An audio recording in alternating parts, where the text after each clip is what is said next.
মানুষের আকর্ষণ তৈরি হয় চারভাবে: শরীর, চেহারা, যোগ্যতা আর মন দিয়ে। যে আকর্ষণ শরীর বা যৌনতা থেকে তৈরি হয় তার স্থায়িত্ব সবচেয়ে কম।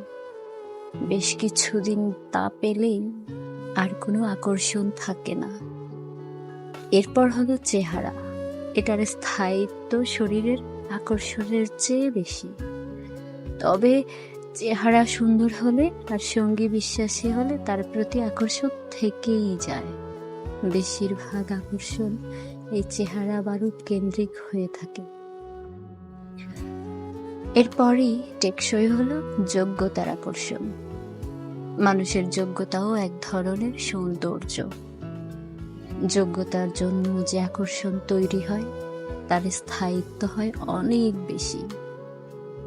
সবচেয়ে বেশি টেকসই হলো মন কেন্দ্রিক আকর্ষণ। কিন্তু মনের আকর্ষণ সহজে তৈরি হয় না। এটির জন্য সময়ের দরকার হয়, অনুভূতি তৈরির দরকার হয়। এটি যেমন ধীরে ধীরে তৈরি হয়, তেমনি এটার স্থায়িত্ব সবচেয়ে বেশি।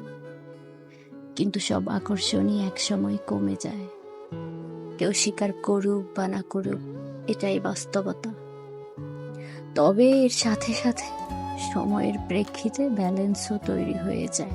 আকর্ষণ এক সময় কমে গিয়ে পরিণত হয় অভ্যাসে, মায়াতে, দায়িত্বে।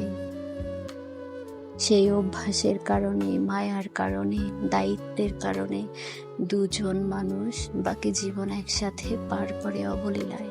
এই আকর্ষণ, অভ্যাস, মায়া, দায়িত্ব সবগুলো মিলেই একসাথে তৈরি হয় প্রকৃত ভালোবাসা।